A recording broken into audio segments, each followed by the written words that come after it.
मेरी उम्मीद तो मेरे लोग हैं जी।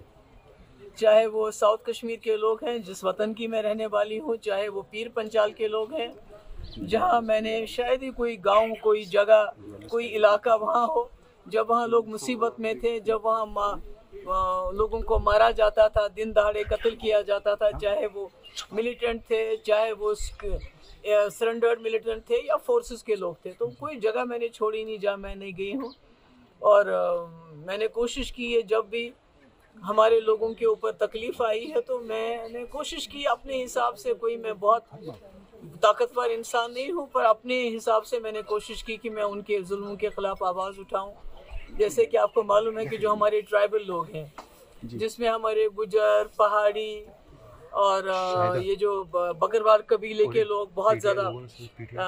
उनके ऊपर बहुत ज़्यादा जुल्म सितम किया जाता है क्योंकि लगता है उनकी कोई सुनवाई नहीं है, उनका कोई पूछने वाला नहीं है। जैसे कि आपको मालूम होगा कि 2 दिन पहले जानीपुर जम्मू में भी एक हादसा हुआ जहां एक ट्राइबल बच्ची के साथ ज्यादती करने की कोशिश की कुछ गुंडों ने, और उसके बाद जब उसको बचाने के लिए उसके घर के माँ गई और भी कोई लेडी चली गई तो उनको इतना पीटा कि अस्पताल में वो इस वक्त दाखिल हुई हैं। और पुलिस ने एफआईआर दर्ज करने के बजाय वो काउंटर एफआईआर देना चाहते हैं। तो मैं समझती हूँ ये सारी मुश्किलात, ये सारे जो जुल्म है, इसके खिलाफ मैंने वक्तन फ़वक्तन मेरे पास क्या एक आवाज़ ही है वो उठाई है। तो मैं सोचती हूँ कि जम्मू कश्मीर के लोग, बिलखुसूस जो मेरे अपने वतन के लोग हैं, मेरे गुलाम शाह पातशाह रहमतुल्लाह अलैह के इलाके के लोग हैं, वो इस बात की कदर करेंगे और मुझे मेरी आवाज़ को ताकत देंगे। तो मैं ये तो इसमें तो जमहूरियत में तो कोई भी किसी के साथ कम्पीट कर सकता है, आप तो किसी को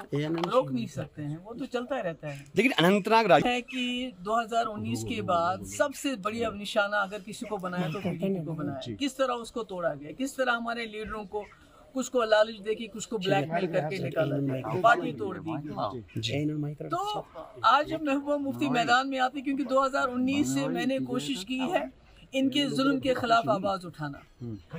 उसके लिए बहुत सी मुझे अजियतें सहनी पड़ी, मेरे घर वालों को सहनी पड़ी, और मगर मैं अपनी बात पे कायम रही। तो इनको लगता है कि अगर ये आवाज़ पार्लियामेंट में पहुंचेगी तो शायद वहाँ भी इनके लिए मुश्किलें पैदा होगी, और शायद जो जम्मू कश्मीर के असली हालात है, खाली जम्मू कश्मीरी में लद्दाख की बात भी करती हूँ कि जो असली हालात हैं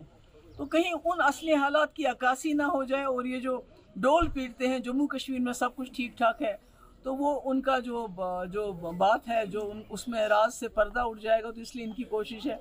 जितना भी हो सके महबूबा मुफ्ती को पार्लियामेंट से बाहर रखा जाए, क्योंकि जब भी हमारे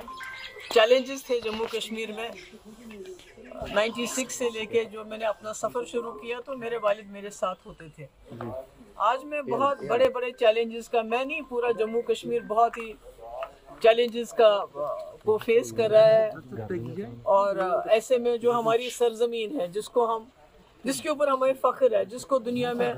जन्नत बेनज़ीर कहा जाता है, तो आज उसी सरजमीन हमारे तशख़्ख़ुस, हमारी शिनाख्त के ऊपर ख़तरनाक किस्म के बादल मंडला रहे हैं। तो उसका नेचुरली एक बहुत बड़ी जिम्मेवारी है ये, तो इसलिए मैं आई थी और यहाँ दुआ की, यहाँ फातह की।